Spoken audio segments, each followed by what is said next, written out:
এই হচ্ছে কাবা শরীফের ছাদ। আসলে সৌভাগ্যক্রমে আজকে ফজরের নামাজ পড়তে উঠে আমরা এখানেই দিক নির্দেশিত হয়েছি।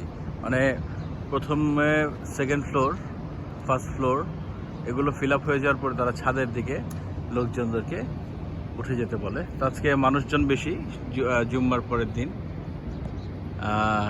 তাই সবাইকে ছাদের দিকে দিক নির্দেশনা দেওয়া হলো। ছাদে লোক খুব হালকা। আমি সবাইকে নির্দেশ করব, যদি আপনারা ভিড় বেশি দেখেন তাহলে ছাদে চলে আসবেন। তবে আজকে আবার ওয়েদারটা একটু ঠান্ডা, বাইরে বাতাসটা গরম না, লোহাটা নাই, মিষ্টি একটা বাতাস। আজকে খুব সুন্দর অনুভূতি। ঠিক ক্লক টাওয়ারের পেছনেই, এটা সামনের দিক পড়েছে।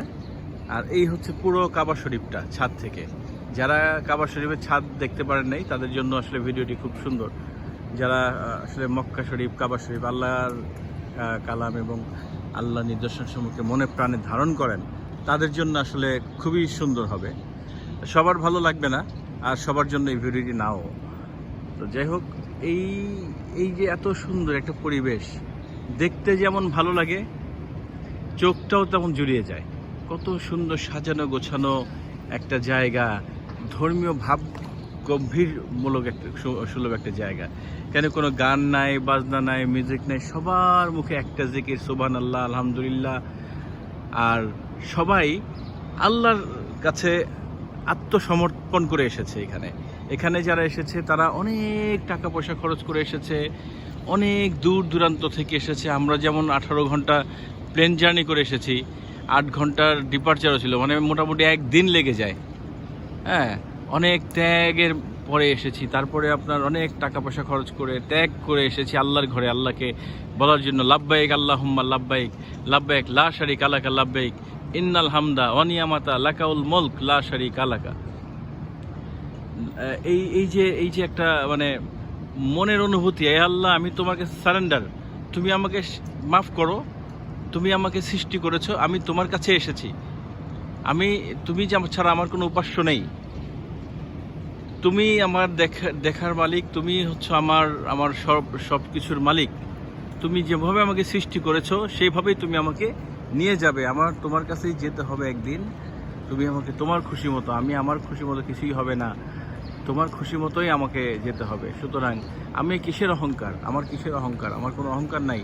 আমি মাঝে মধ্যে ভুল ভ্রান্তি করে ফেলি, এই ভুল ভ্রান্তিগুলো তুমি আমাকে ক্ষমা করে দিও আল্লাহ, আমাকে তুমি মাফ করে তুমি আমাকে ঈমান আমলের সঙ্গে কবুল করো। দুনিয়াতে তুমি যদি আমাকে হেদায়েত না দাও, আমাকে যদি তুমি রহমত না দাও, তাহলে আমি রহমত ছাড়া, হেদায়েত ছাড়া মারা যাব।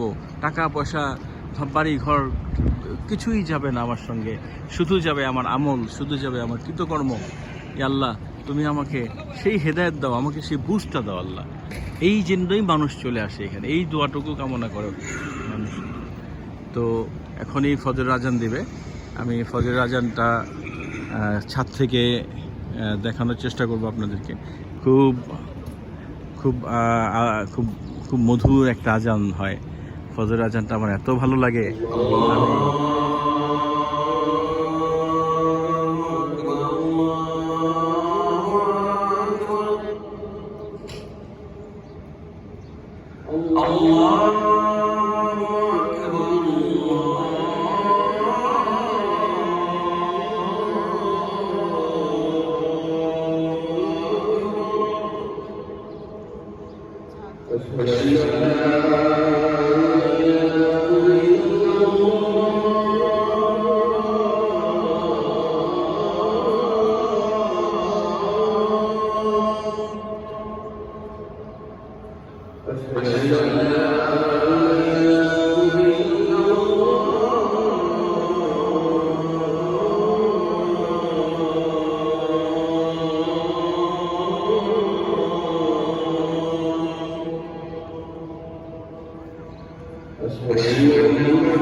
الصلاة